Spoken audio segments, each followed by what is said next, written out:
국립해양박물관과 경성대 한국한자연구소에서 주관하는 이번 콜로키움에 함께 하게 되어서 큰 영광이라고 생각합니다.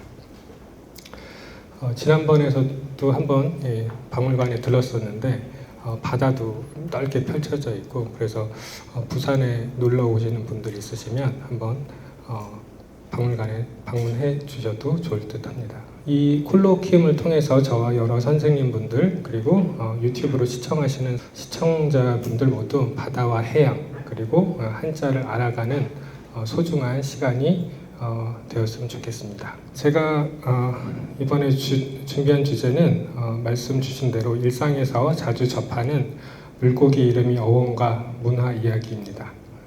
강연을 이렇게 준비하는 과정 속에서 저 역시 물고기와 그 이름의 의미를 보다 자세히 배우는 계기가 되었습니다. 본 강연의 포커스는 역시 물고기 이름의 어원과 문화일 텐데요. 저는 여기에 더해서 추가적으로 한자가 가지고 있는 원리도 함께 알아볼 수 있도록 준비해 보았습니다. 그럼 함께 PPT를 보면서 시작해 보도록 하겠습니다. 여기 첫 장이 보이시죠? 우리 한자가 이제 모양이 변하게 된 순서인데 좀 귀엽다고 생각 들지 않으실까요? 그렇죠? 원래 위에 있는 이제 물고기 어자 같은 경우 정말 물고기를 이렇게 세로로 세워놓은 모양인데, 거기서 점점 모양이 이렇게 변해갑니다. 그래서 우리가 지금 쓰는 물고기 어자가 되고 있죠. 그 밑에는 어떤 한자일까요? 조개 패자죠. 그래서 이 조개 패자도 원래 이런 모양이었다가 점점 변해서 지금 우리가 쓰는 딱딱한 모양의 조개 패자가 됐습니다. 참고로 이 책은 출처로 이제 Pictorial Chinese Japanese Characters라고 된 제목을 가진 책인데, 저자가 오레스테 바칼이라는 분이에요. 그래서 이분이 이탈리아 분이신데, 서양 분들을 위해서 이제 한자를 소개하고 교육하기 위해서 그런 이 책을 저작하셨습니다. 그래서 보면 여기 발음 같은 것도 나와 있겠죠. 그리고 이게 한자 그리고 일본어를 같이 경비하고 있기 때문에 한자 발음 우오 이렇게 돼 있고, 사카나 요거는 일본어로 물고기라는 뜻이겠죠. 그리고 이제 fish 영어 이런 식으로. 그래서 이런 책을 통해서 서양 사람들도 이제 한자를 배울 수 있었다라는 걸 알 수 있습니다. 제가 이 물고기 어자랑 조개 패자 이렇게 처음에 띄운 이유는 이제 앞으로 우리가 본 강연에서 볼 것이 바로 어패류이기 때문입니다. 그래서 이렇게 올려드렸고요. 훈몽자회라는 책에 한자 교재라고 볼 수가 있겠죠. 우리 조선시대부터 전통적으로 있었던 천자문 같은 그런 교재인데, 한자들이 쭉 이렇게 있는데 어떠신가요? 뭔가 머리가 아파오신가요? 그래서 아무래도 한자가 제가 대학 강연에서 강의할 때도 이제 많이 얘기를 하는데, 한자는 왜 어려울까? 이런 질문을 학생들한테 던집니다. 그래서 그 답이 나오는 것이 대부분이 이제 개수가 너무 많다. 그리고 이제 획수가 너무 많다. 그래서 개수가 많은 만큼 외울 게 많겠죠. 그래서 그런 이제 얘기를 제가 들을 때면 그럼 저는 그렇게 얘기를 합니다. 원리만 알자. 그렇게 얘기를 하고, 여러분들 그 한자 한문 시간에 그 육서라고 들어보셨죠? 육서에 뭐가 있을까요? 첫 번째 상형, 그렇죠?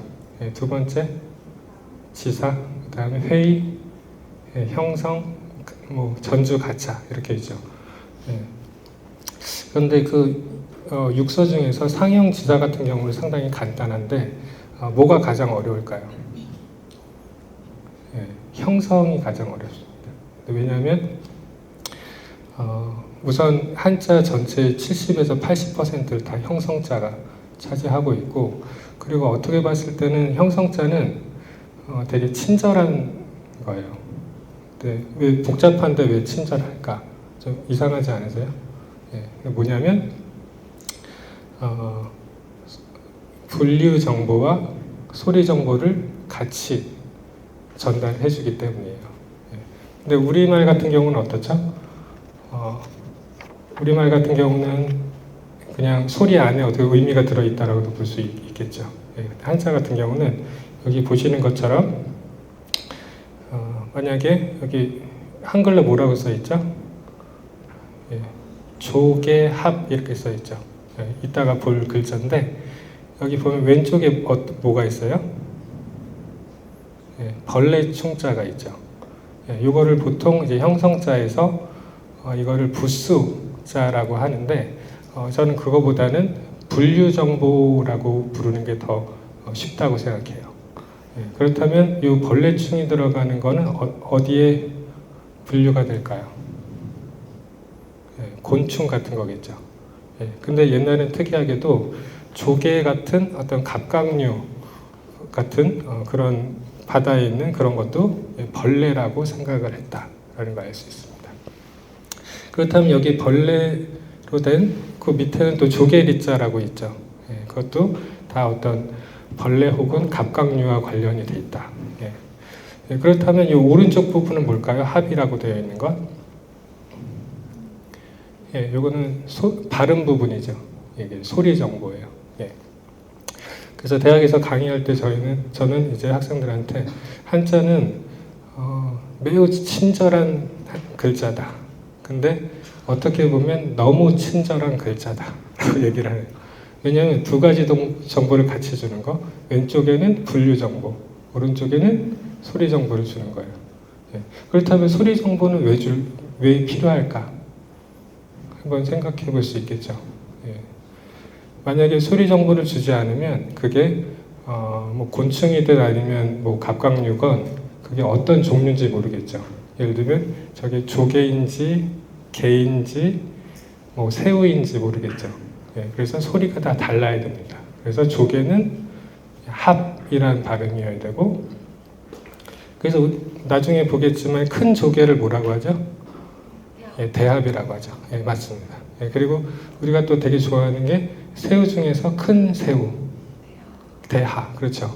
예, 소리가 다르기 때문에 그게 조개인지 새우인지 우리가 분별할 수 있죠. 예, 그래서 한자에 있어서 소리 정보도 중요하다.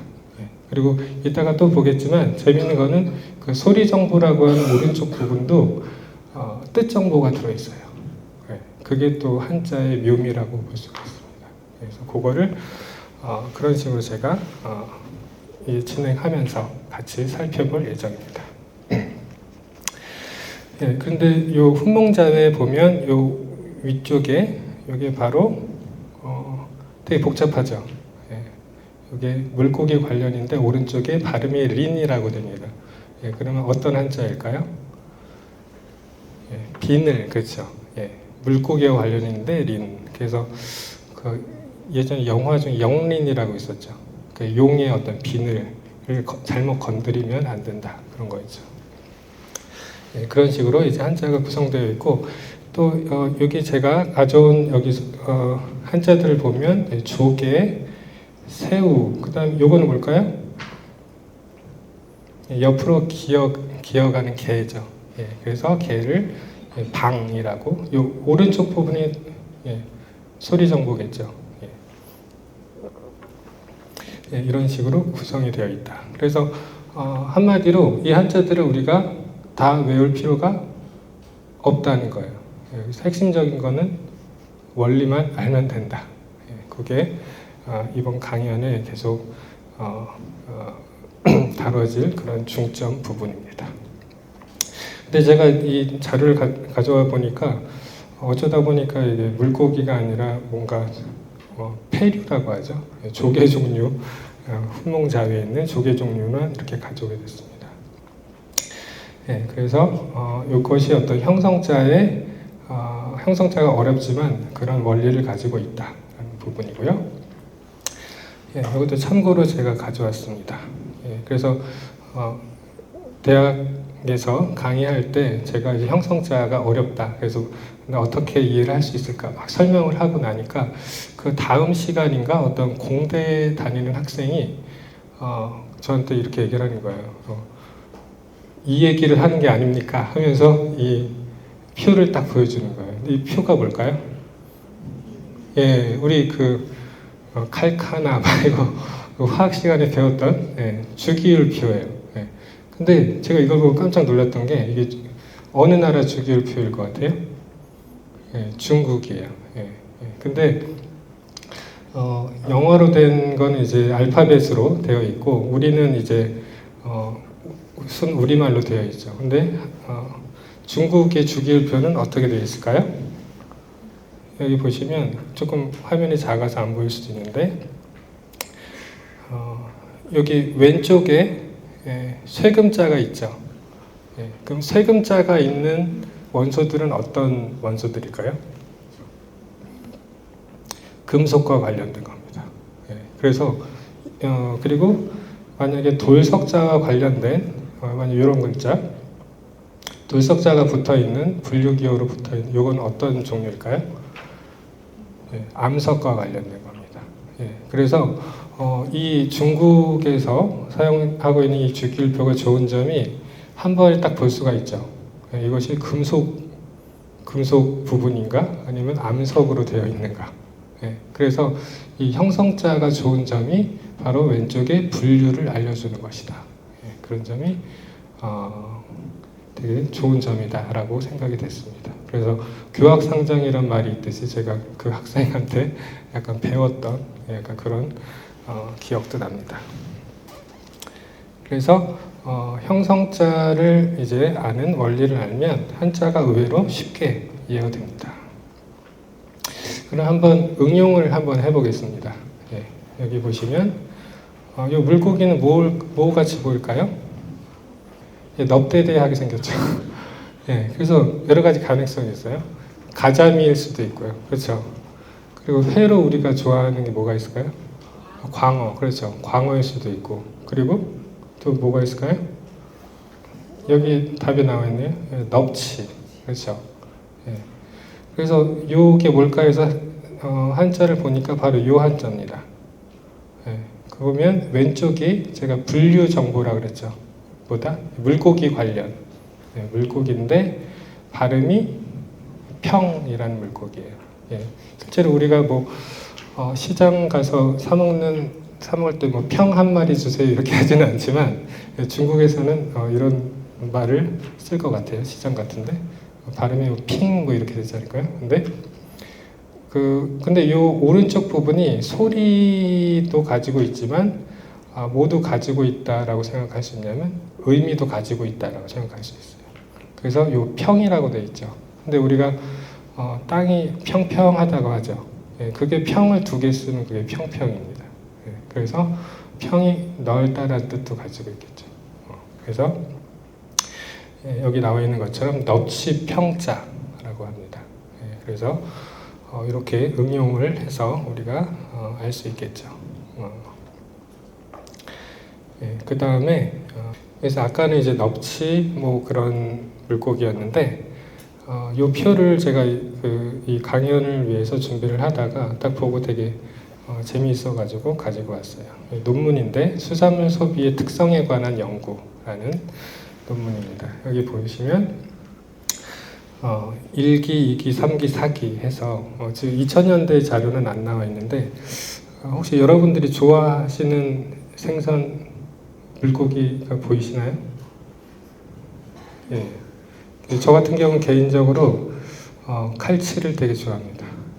그래서 부산에 보면 칼치가 되게 신선한 칼치가 많이 있어서 즐겨 먹고 있는데 칼치 구이를 좋아하는데요.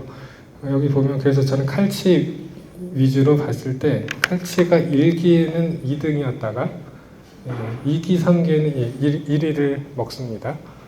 그리고 마지막에 4기 때는 4등으로 쳐져요. 그래서 대신에 4기 때는 뭐가 가장 1등일까요? 조기. 조기가 1입니다. 근데 지금은 등수가 어떻게 됐을지 잘 모르겠긴 한데 이런 식으로 이제 순위가 이만큼 순위가 앞에 있는 물고기일수록 사람들이 많이 먹는다는 거겠죠. 좋아하고. 그래서 한번 이제 사기에서 조기가 1등이니까 그렇다면 이제 조기란 무엇인가? 혹시 생각해 보신 분 있으실까요? 조기가 왜 조기일까? 별로 생각할 필요 없다고 생각할 수도 있죠. 근데 자료를 찾으면서 나름 이유가 있다라는 것을 발견하게 됐습니다. 이 자료는 표가 잘 되어 있는데 예전에 저희 연구소에 계셨던 곽현숙 선생님이 쓰신 물고기 이름이 문화사라는 책이 있습니다. 거기에 조기의 이명이라고 하면 뭘까요? 다른 이름이겠죠. 그래서 여기 보시면 다른 이름인데 차음, 차훈 이렇게 되어 있는데 이거는 무슨 뜻일까요? 차음, 소리를 빌렸다라는 거죠. 물고기 소리를 빌렸다. 그럼 차훈은 뭘까요? 어떤 뜻을 빌렸다라고 하는 거겠죠. 그래서 차음 같은 경우는 종어, 종어 조기 이렇게 되어 있는데 뜻을 빌린 건 천지어 조기 이렇게 되어 있습니다. 그래서 우리가 생각하는 조기 중에서 그래서 이 표를 통해서 우리가 알 수 있는 것은 하나의 물고기라고 해도 어떤 어원이나 유래가 한 가지가 아닐 수 있다라는 거죠. 여러 가지일 수 있다. 그래서 여기 출전들이 이렇게 나와 있는데 한번 제가 퀴즈를 내볼게요. 여기 한자로 뭐라고 써 있을까요? 조기. 조기 얘기했으니까 조기겠죠.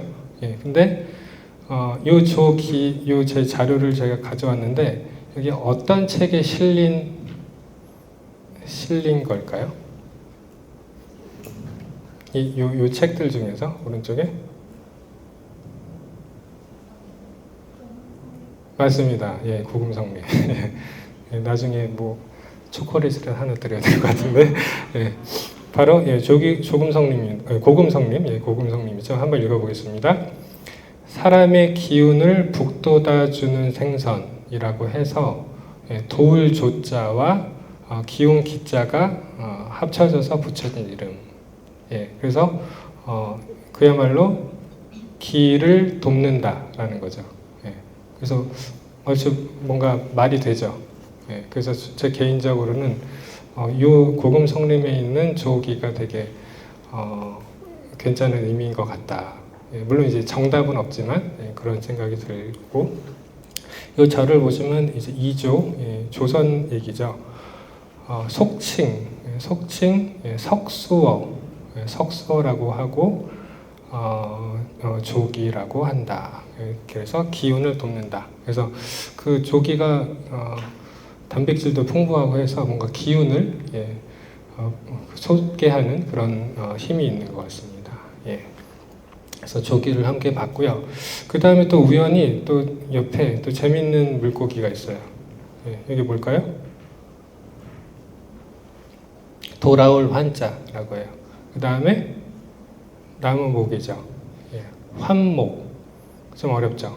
근데 밑에 친절하게 우리말이 있어요. 뭘까요? 도로목. 도로목 하면 딱 뭐가 떠올라요? 도루묵. 생선 중에. 그래서 이게 재밌는 게 도루묵은 이야기가 있습니다. 왜 도루묵일까? 아마 별로 생각을 못 해보셨을 수도 있는데 여기 이제 그 물고기 이름 유래담의 내포적 의미 고찰이라는 책에 그 유래가 나와 있어요. 그래서 원래는 이 모거가 원래는 모거였다고 해요. 이 물고기가. 근데 고려 왕이 어떤 이제 이민족이 침입와서 동쪽으로 이제 도망을 갔는데 파천을 했는데 그 지역에서 모거를 되게 맛있게 먹었대요. 예, 그래서 근데 이제 얘기를 들으니까 이게 이름이 나무 목자 목어라 그래서 아니 이렇게 맛있는데 어떻게 목어냐? 그래서 은어로 바꿔라. 금은 보호할 때 은이라는 한자를 넣어서 은어로 바꿔라라고 해서 그랬다가 다시 이제 황궁했으니까 개성으로 돌아갔겠죠. 예, 황궁했는데 그래서 그때 그 맛있게 먹었던 기억이 있어서 다시 내와라 해가지고 이제 먹었는데 너무 맛이 없는 거예요. 그래서 도로 목어로 바꿔라 라고 해서 이제 도로 목이 됐다라는 거죠. 근데 약간 아재 개그 같은. 네, 근데 상당히 그래도 일리가 있는 거죠. 그렇죠? 도로 목이다. 그래서 괜찮은 유래담이다라고 생각을 하고요. 그 다음에 조기, 방금 본 조기도 또 재밌는 게 왜 우리가 또 조기라고 하기도 하고 말리면 뭐라고 하죠? 굴비라고 하고 뭐 그러죠. 예. 근데 굴비도 약간 황당하게 한데 좀 얘기가 있습니다. 그래서 이자겸이라는 사람이 있었죠. 그래서 영광으로 유비됐는데 굴비를 임금께 진상을 했는데 임금이 석수어라는 이름을 하사했다고 합니다. 근데 이 이자겸이라는 사람의 성격이 남에게 굴하지 않았대요. 그래서 비굴을 하지 않았기 때문에 이거를 바꿔서 뭐가 된다? 굴비가 됐다라는 유래담입니다. 예, 그래서 뭐 정설이다라고 얘기는 할 수는 없지만 뭔가 유래들은 다 있겠죠. 그리고 좀 이따가 또 보겠지만 우리 그 미꾸라지 있죠, 미꾸라지. 미꾸라지도 한번 생각해 보시면 왜 미꾸라지일까? 네, 미꾸러지니까 미꾸라지 아닐까요? 그래서 실제로 그런 여러 설 중에 하나가 미끌미끌하기 때문에 미꾸라지다라는 얘기도 있어요. 그래서 이름이라고 하는 거는 그 뭐 색깔 때문에 그렇게 이름을 부여할 수도 있고, 그지 뭐 미끌미끌하니까 그럴 수도 있고, 아니면 어떤 이런 스토리가 있어서 이런 이름을 가졌을 수도 있고, 여러 가지 가능성들이 있다라고 할 수가 있겠죠. 그래서 그 예로 제가 가져온 것 중에 하나가 이겁니다. 여기에 보면 고등어 위키에 있는 사진인데요. 실제로 이 고등어를 보시면 위에 어떻게 되어 있죠? 뭔가 무늬가 있는데 약간 파란 그 빛깔이 돌죠. 예, 그래서 실제로 그냥 청어라는 물고기도 있지만 때로는 이 고등어를 청어라고 하기도 한다고 해요. 예, 그래서 보시면 다시 형성자로 들어가서 분류가 이제 물고기고 오른쪽에 어떤 요소죠? 예, 소리죠. 예, 그래서 풀을 청자. 여기 발음도 되지만 뜻도 되죠. 왜일까요? 예, 색깔이 파라니까. 그렇죠. 그래서 우리가 그 등푸른 생선이라고 하잖아요. 예, 그래서 그것과도 연관이 있고 여기 보시면 참고등어 이렇게 되어 있고 뭐죠? 벽문어 이렇게 되어 있죠. 그래서 벽이 이제 푸를 벽자니까 문은 이제 무늬라는 뜻이죠. 이제 푸른 무늬가 있는 물고기다. 그 다음에 실제로 여기 푸른 뭔가 무늬 같죠. 예, 벽무늬라고 하는 것도 되게 괜찮은 장면이었던 것 같습니다. 예, 그래서 여기 어원 풀이가 되어 있는데 참고로 이제 이하의 이제 어원의 출처는 저희 그 경성대 한국한자연구소 소장님이신 하영삼 선생님이 쓰신 한자 어원 사전이라는 두꺼운 책이 있습니다. 그래서 거기에 많은 어원들의 내용들이 나와 있는데 그 어원 사전의 내용을 따르겠습니다. 예, 그래서 고등어인데 그렇다면 또 의문을 품어볼 수 있죠. 우리말에서는 고등어라고 하죠. 예, 근데 왜 고등어를 고등어라고 할까?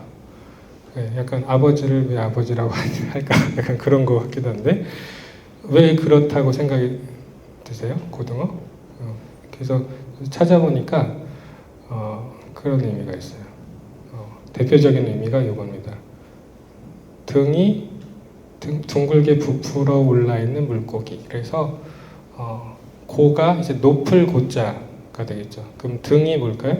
우리 지금 등이죠. 예, 그래서 등이 높은 물고기에서 고등어다. 뭐 이런 설이 있습니다. 그래서 뭐 음을 빌려서 뭐 고도어 이렇게 되어 있는 게 있고, 그리고 뜻을 빌려서 고등어. 우리는 지금 등어를 주로 쓰고 있죠. 예, 그 다음에 형상, 이건 뭘까요? 모습이죠, 모양. 예, 모양이 이제 칼을 닮았다고 해서 고도어, 칼도자죠. 예, 이렇게 이제 보는 경우도 있는데, 동국여지승람이라는 책에 그렇게 나와 있다고 합니다. 그 다음에 병문어는 아까 말씀드렸던 것처럼 푸른 이제 무늬의 물고기라고 하는데, 자산어보 아시죠?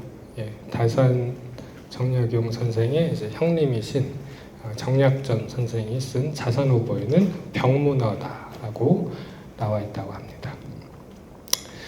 자, 그럼 다음 물고기를 보도록 하겠습니다. 예, 이 물고기는 무엇일까요? 예, 약간 구운 것 같죠? 예, 이게 바로 집 나간 며느리도 돌아온다고 하는 뭘까요? 예, 전어. 예, 그렇습니다. 전어. 예, 예. 가을에 이렇게 구워 먹는다고 들었던 것 같은데, 그렇다면 또 전어에 대해서는 또 왜 전어가 전어일까라고 궁금하게 생각을 해볼 수 있겠죠. 왜 그럴 것 같아요? 어떤 전자일까요? 어렵죠. 네. 그래서 가져왔습니다. 대표적인 설이 두 가지 설이 있어요. 하나는 여기 요 전인데, 이건 한자가 되게 작게 쓰여져 있는데 무슨 전자일까요? 예, 바로 금전전. 예, 우리가 흔히 전이라고 발음 안 하고 뭐라고 하죠? 예, 쩐이라고 하죠. 예, 그 쩐이라고 할 때 더 확 다가오죠. 예. 근데 가끔 한자 중에 그런 한자들이 있어요. 뭔가 말씀설인데 뭐라고 발음하면 더 낫죠? 예, 썰이라고 하면 더 와닿죠. 예, 그리고 참진짜 같은 경우도, 예, 진짜 친한 친구를 뭐라고 해요? 그러죠? 진친이라고 안 하고 찐친이라고 하죠. 예, 이게 한자 발음이 약간 세게 발음하면 더 뭔가 확 들어오는 게 있습니다. 그래서 전어도 이제 어떻게 보면 그렇게 보면 쩌너라고도 할 수 있겠네요.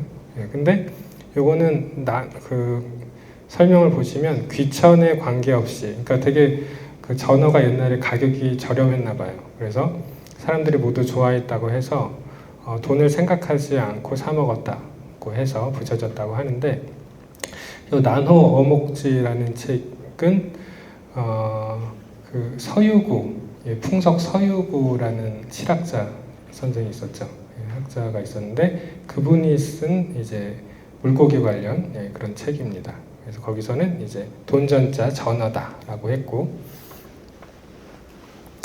그 다음에는, 예, 형상은 뭘까요? 모양이겠죠. 예, 그래서 화살촉 모양으로 생겼고 빠르게 헤엄치는 데서 붙여진 이름이다. 예. 그렇다면 이 전어 할 때 이 전자는 무슨 전자일까요? 예, 맞습니다. 예, 활. 그렇죠? 근데 그 밑에 부분이 뭐죠? 앞전자죠. 예, 앞전자 요게 뭐를 담당한다? 뭔가 아이돌 중에 비주얼을 담당한다 그런 것처럼 여기서는 뭐를 담당했냐면 소리를 담당한 거죠. 그렇죠. 그 위에는 뭐가 있죠? 잘 안 보이지만 바로 대나무 죽자가 있죠. 그래서 화살을 옛날에 대나무로 만들었구나라는 걸 알 수 있어요. 그래서 대나무로 만든 활을 뭐라고 한다? 화살전이라고 한다. 예, 근데 한번 모양을 다시 한번 볼게요.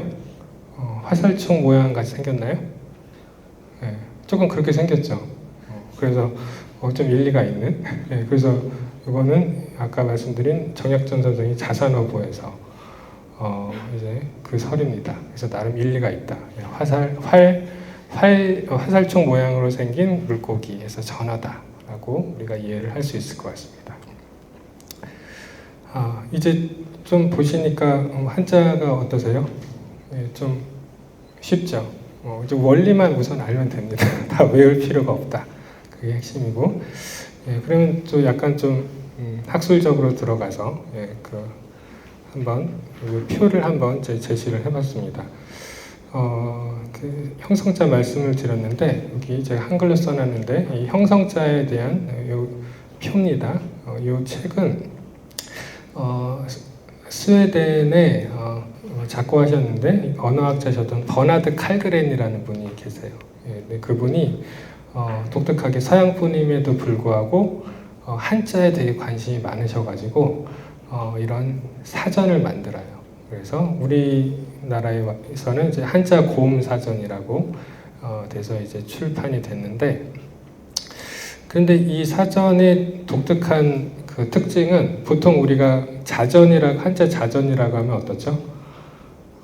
뭐를 중심으로 이렇게 분류가 되어 있죠? 그렇죠. 부수. 그렇죠. 아까 제가 말씀드린 어떤 그 계통이나 어떤 분류 정보 그걸 위주로 되어 있는데, 이 자전은 독특하게 소리 부분이 메인인 거예요. 그래서 이 오른쪽 부분이라고 하죠. 그 오른쪽 부분을 가지고 요거를 사전을 만듭니다. 근데 재밌는 거는 이렇게 봤을 때 오히려 해결이 되는 것들이 되게 많이 있어요. 그래서 이걸 한번 보도록 하겠습니다. 그리고 또 제가 대학 강의 때도 이거를 자주 사용하는데, 요즘 학생들은 한자보다 여기 영어로 되어 있죠. 영어에 더 친숙해요. 그래서 같이 보면 한자도 잘 공부할 수 있고 영어도 공부할 수 있고.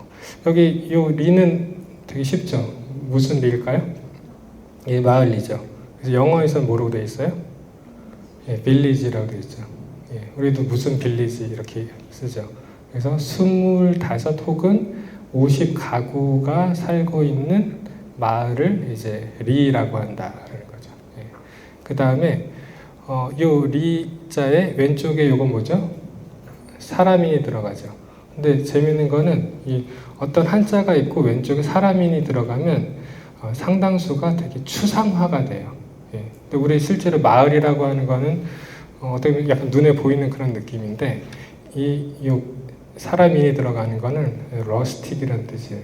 되게 세속이라는 뜻입니다. 그래서 이렇게 사람인자를 들으면 세속 리자가 되고, 이 리의 왼쪽에 뭐가 들어가 있죠? 여자 여자가 들어가 있죠. 그러면 뭐와 관련이 있다?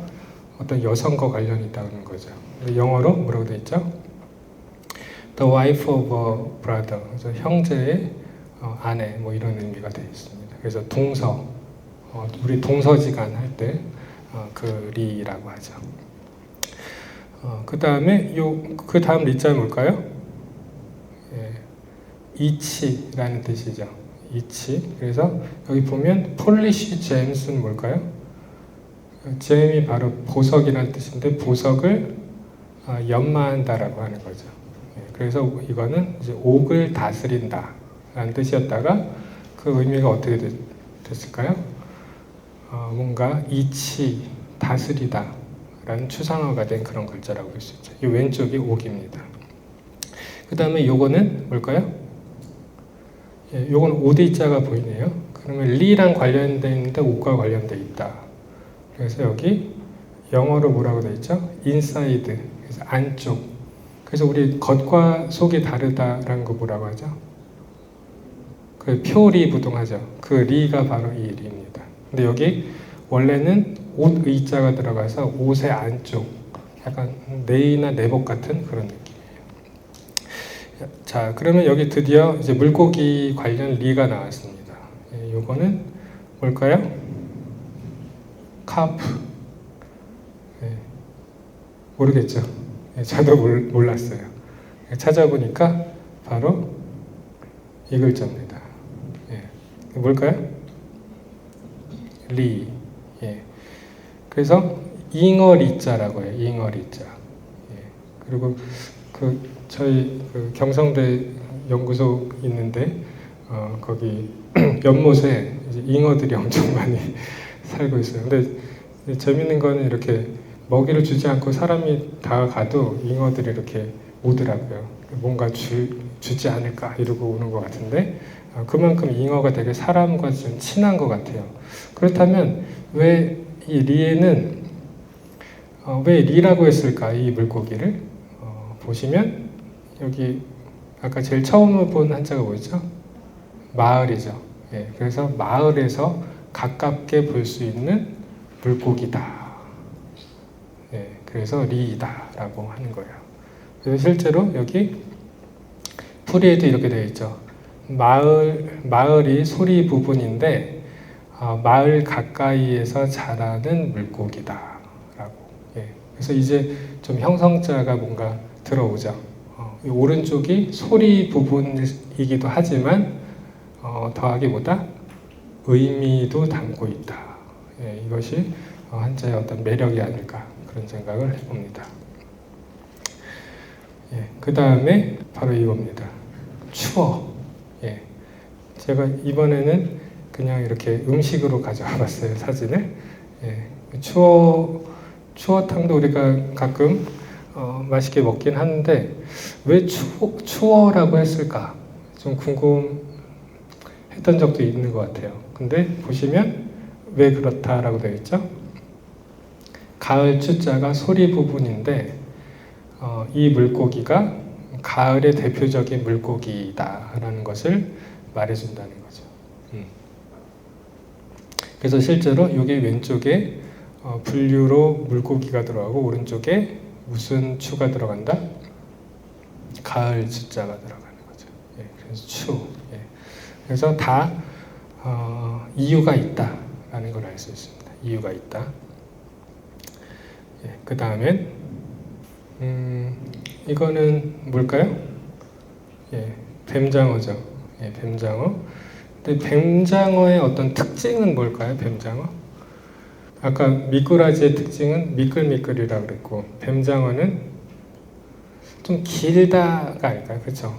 예, 그래서 이 뱀장어만의 오른쪽 부분이 여기 오른쪽이 끌만인데 이 끌만자에 위에 풀초자를 붙이면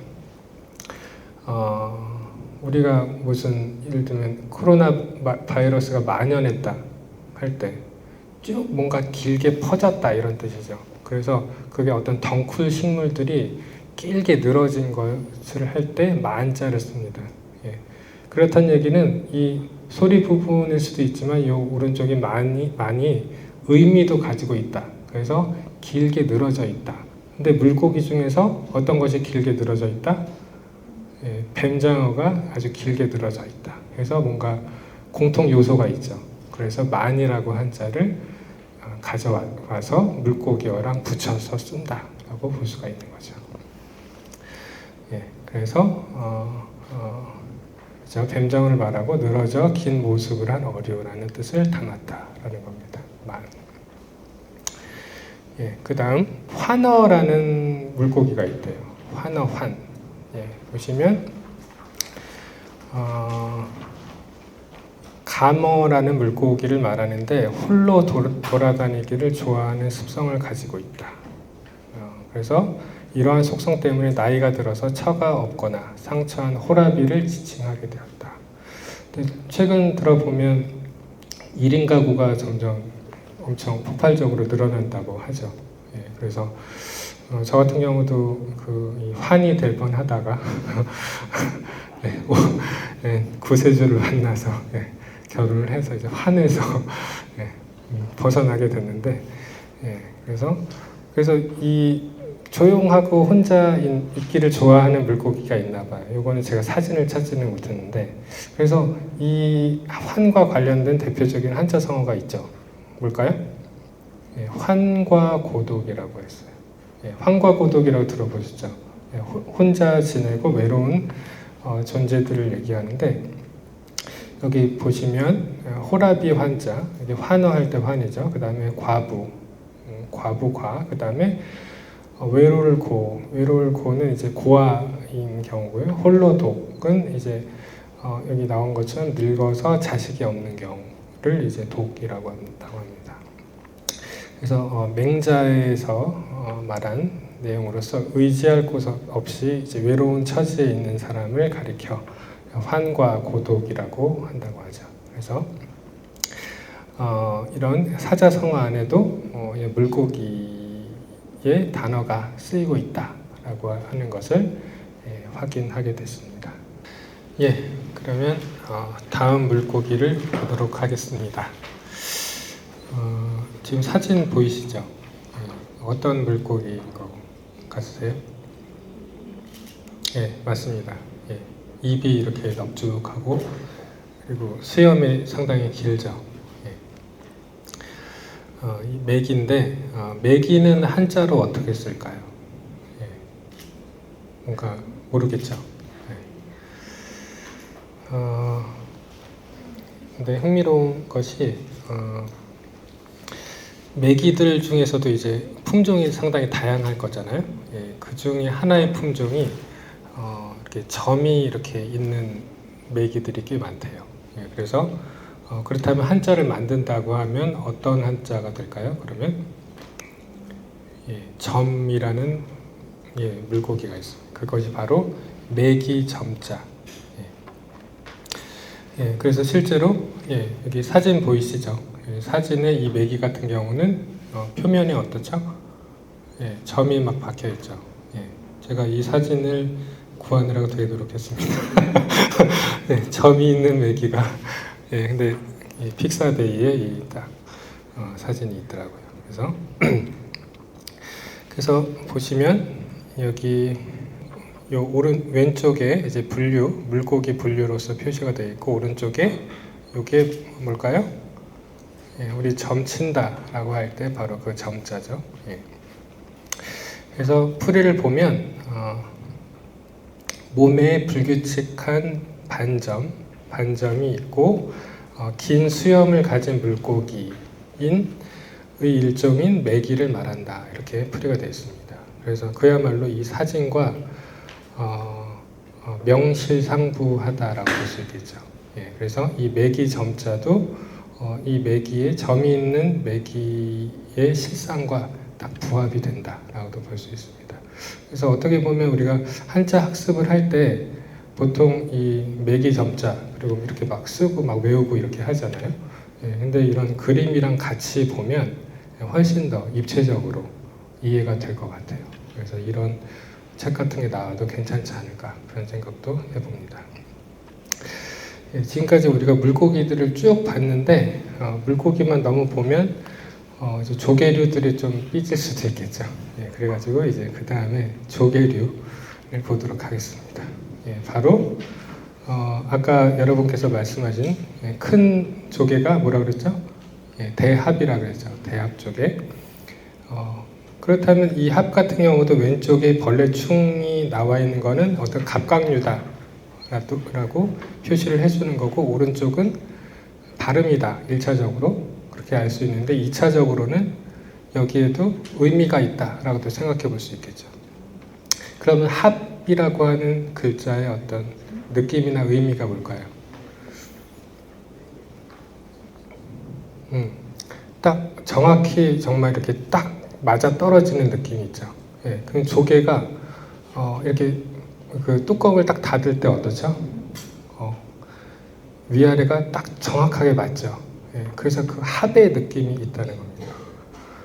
그리고 다른 예로 여기 이제 해양박물관인데 제가 예전에 그 중앙박물관에서 이제 연구원으로 일했던 적이 있었는데 그때 이제 그릇 같은 거 거기 보면 이제 수장고라고 하죠. 수장고에 어떤 데는 이제 나무로 된 목기들이 쫙 있고 어떤 데는 도자기류가 있고 근데 그 도자기류 중에 합이라는 그 그릇이 있었어요. 근데 그 합이 이 합할 합자에다가 밑에 그릇 명자가 들어가는데 그 합이 어떤 그릇이냐면 밥 뚜껑이랑 그 그릇 뚜껑이랑 그릇이 한치의 오차도 없이 딱 맞아 떨어지는 그릇이에요. 그래서 우리가 사람 사이에서도 저 사람이랑 나랑 합이 맞다 이런 말 하죠. 그리고 부부 사이에서는 뭐라 그러죠? 궁합이라고 하죠. 궁합이 다 맞을 수는 없겠지만 여튼 그래서 궁합을 볼 수도 있겠죠. 근데 그래서 그 합이라고 하는 게 뭔가 딱 빈틈없이 딱 맞아 떨어지는 느낌. 그래서 조개 중에서 이 어패류 중에서는 조개가 바로 그런 느낌을 가지고 있다라고 볼 수가 있겠죠. 그래서 형성자 그리고 벌레 충자가 의미부라고 했지만 아까 말씀드린 어떤 분류 부분이다라고도 볼 수 있겠죠. 그 다음에 합발 합자가 소리 부분이기도 하는데 아래 위가 합쳐진다라고 하는 의미도 가지고 있다라는 거예요. 그래서 설문해자라는 책에는 아주 유명한 자서라고 볼 수 있죠. 설문해자에는 이 합자가 여기는 왼쪽 오른쪽 이렇게 되어 있는데 여기는 위아래로 되어 있다라고 볼 수 있죠. 예, 그래서 이렇게 쓰나 의미는 통한다라는 걸 볼 수 있습니다. 그래서 합이라고 하는 것이 바로 여기 요 고음사전에 보면 to close, join 뭐 그런 특히 이제 agree, accord란 뜻이 있죠. 그래서 뭔가 딱 일치하거나 딱 맞아 떨어지는 그런 의미를 가지고 있다라는 거예요. 예, 그래서 이 합과 관련해서도 이렇게 아까 칼그렌의 그 책에 있는 거를 이제 가져왔어요. 예, 여기서 몇 번째가 조개일까요? 예, 네 번째 여기죠. 예, 벌레 충자가 들어간 합자. 여기 보니까 또 의미가 여러 가지네요. frog, 예, 개구리죠. 예, 개구리도 이렇다고 하고 그 다음에 lizard는 뭘까요? 예, 도어뱀이죠. 예, 그리고 요게 이제 우리가 생각하는 조개인 것, 오이스터. 예, 굴인데 굴도 조개류라고 볼 수 있겠죠. 예. 예, 그 다음에 여기서는 하나만 더 보겠습니다. 요 밑에 있는데 여기는 이건 무슨 글자일까요? 예, 처음 보죠. 예. 근데 이 오른쪽 부분에 뭐가 있어요?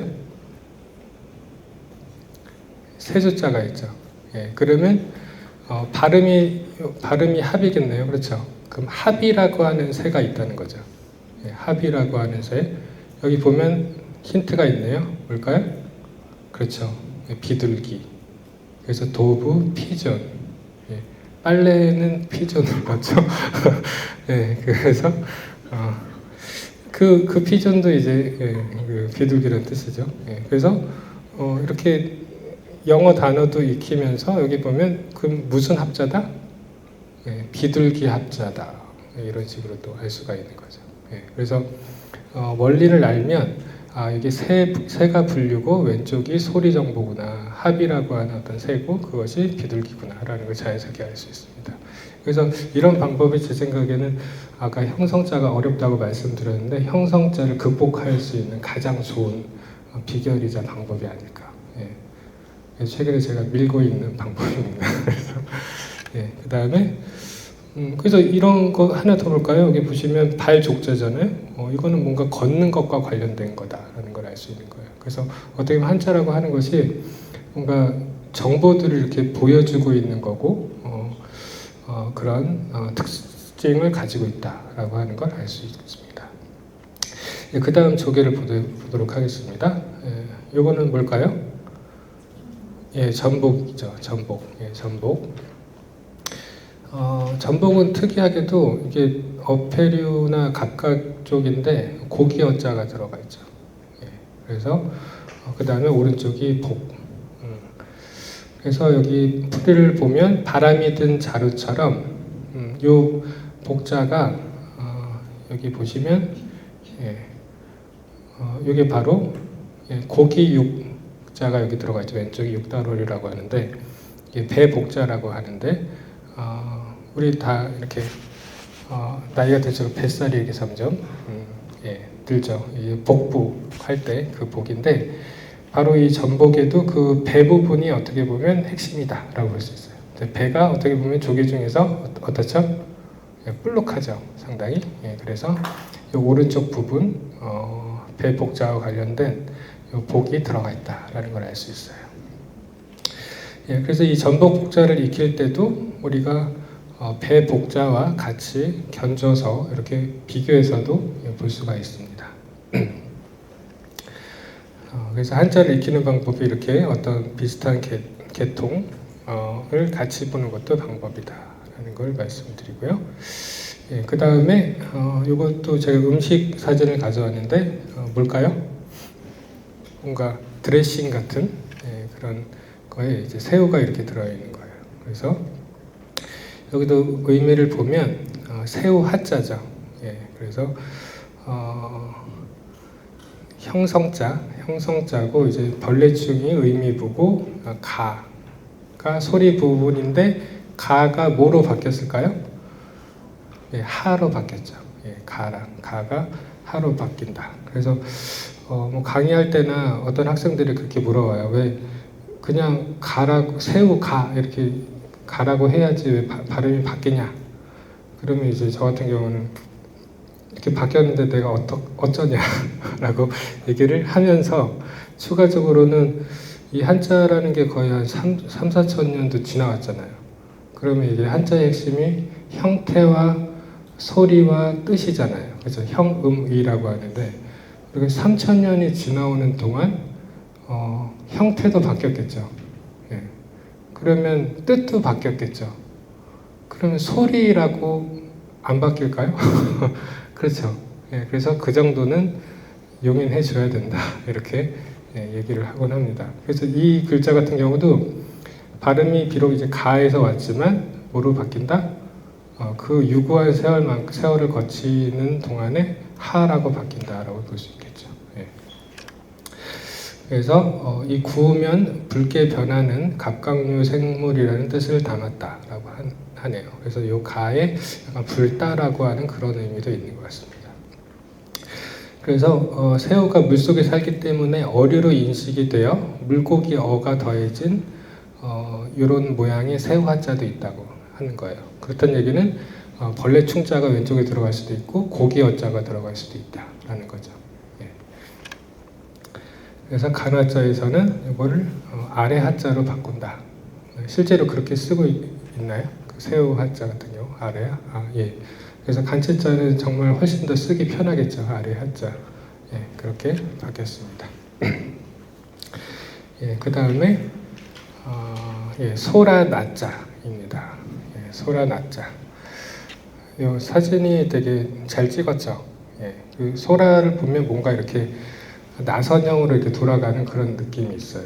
예, 그리고 이 오른쪽에 이 얼굴 루자라고 되어 있죠. 여기 보면 묶을 루자라고 돼서 벌레충이 의미 부분이고 목글루가 소리부로 연체동물의 일종으로 나선형의 포개져 있다는 의미가 있기 때문에 루라고 되어 있는 겁니다. 그래서 이런 집을 가진 달팽이나 소라를 말하고 그렇게 생긴 물건이나 무늬 등을 지칭하기도 한다라고 하죠.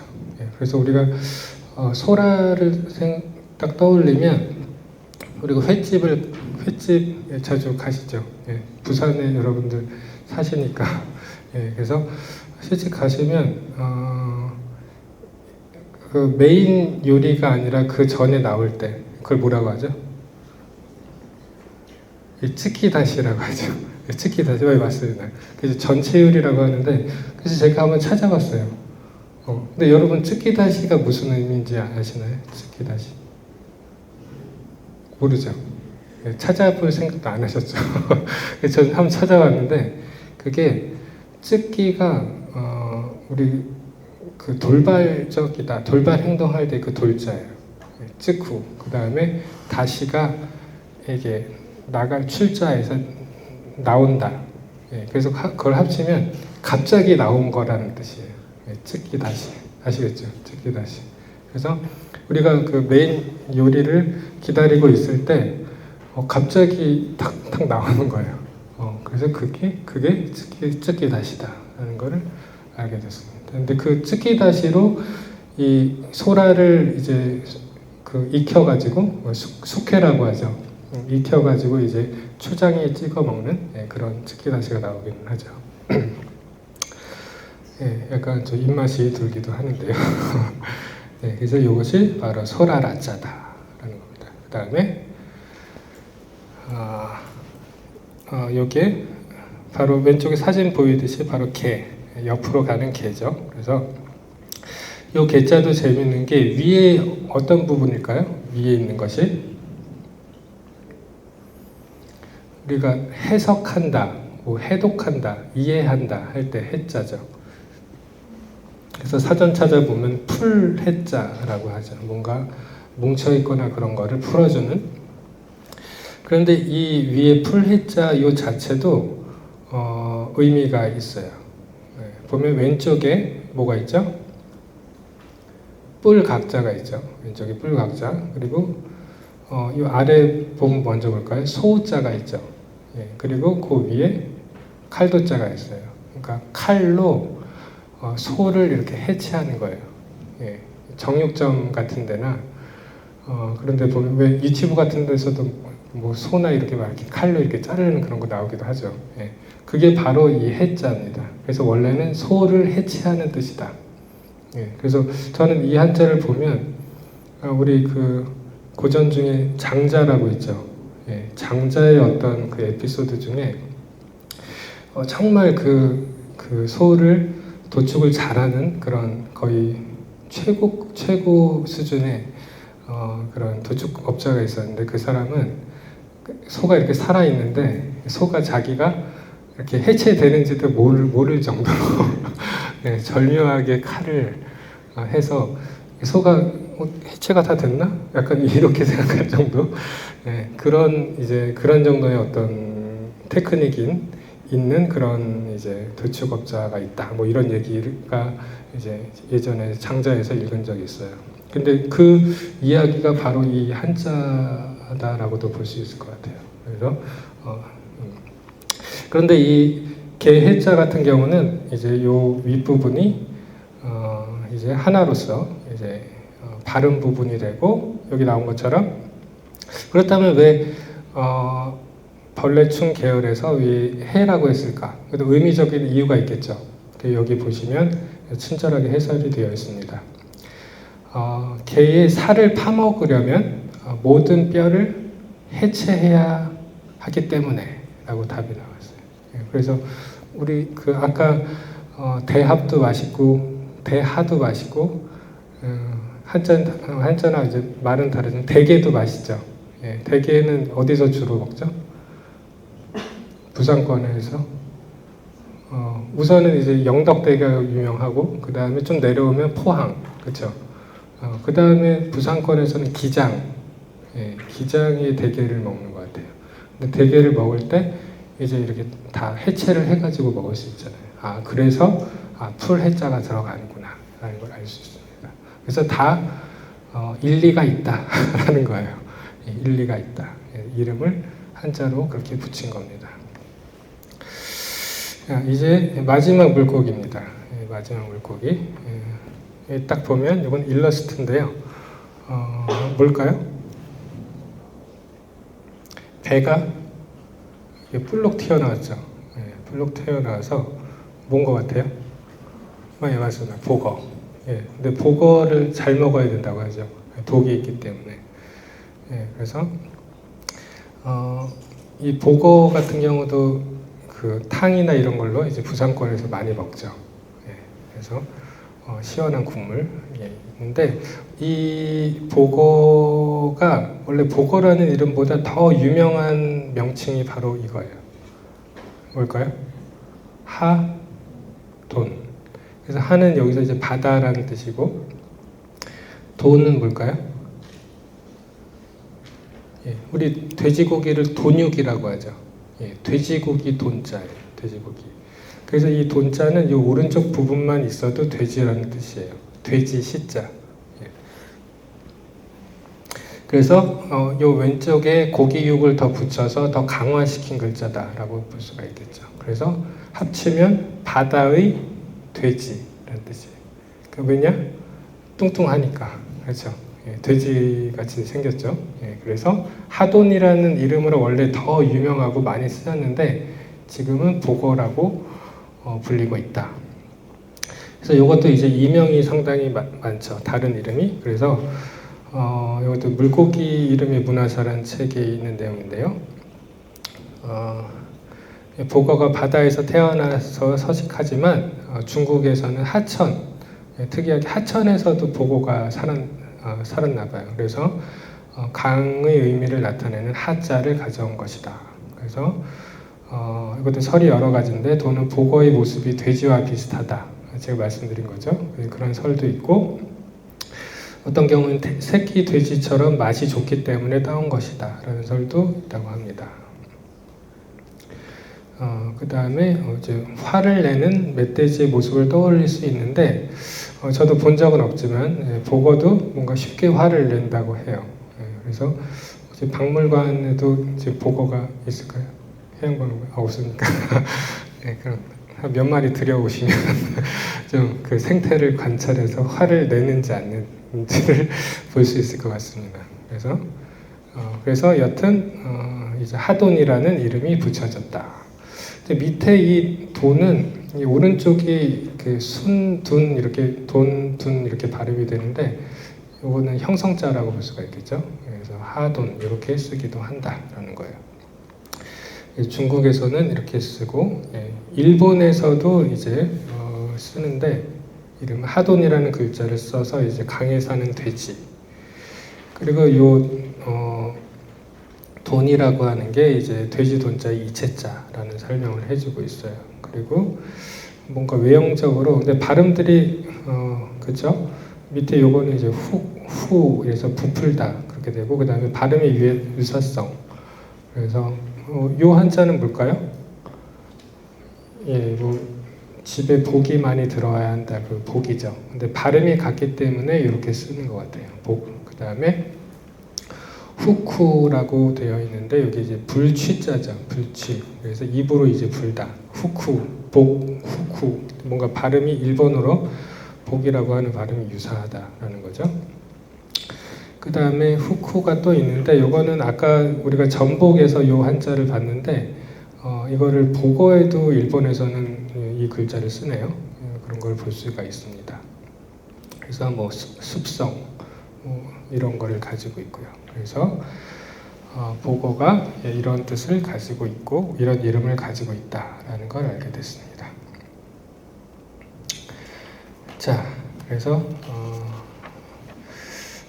이제 마무리 부분인데요. 여기 사진 보시면 이게 어떤 거 같으세요?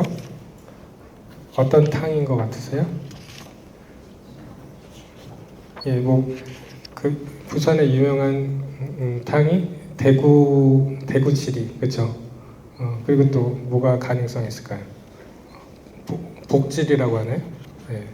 근데 제가 찾아보니까 그 지리가 잘못된 용어, 그러니까 순 우리말의 용어가 아니에요. 그래서 찾아보니까 그 지리가 일본어의 치리에서 왔다고 해요. 네, 그럼 그 치리가 뭘까요? 그 사전을 찾아보니까 그 치리가 이렇게 맑게 끓인 다음에 그 고기를 이렇게 그 초장이 아니라 그 간장이죠. 간장이 와사비 같은 데 이렇게 해서 그 고기를 거기 그 간장에 찍어 먹는 요리를 치리라고 한대요. 예, 그래서 실제로 그렇게 우리가 먹고 있죠. 근데 이제 그거를 우리말로 순화한다면 뭘로 바꿀 수 있을까요? 예, 맑은 탕. 예, 그래서 대구 맑은 탕 혹은 뭐 보고 맑은 탕 이런 식으로 쓰는 것이 적당하다 이런 얘기를 들었습니다.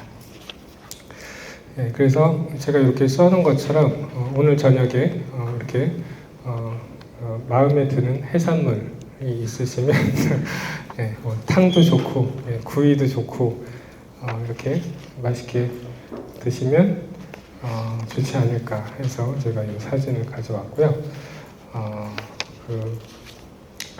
추가적으로 제가 이제 어패류를 준비하다 보니까 뭔가 오징어라던가 문어라던가 그런 연체동물 말씀은 드리지 못했는데 그 부분에 대해서는 그 저희 경성대 한국한자연구소에서 지금 그 어류와 어패류와 관련된 그런 책을 이제 출간 예정 중에 있습니다. 올해 말이나 이렇게 나올 것 같은데 거기에는 이제 문어라던가 뭐 오징어라던가 이렇게 나와 있으니까 그 책을 참조해 주시면 될 것 같습니다. 그럼 오늘 강연은 여기서 마무리하도록 하겠습니다. 감사합니다.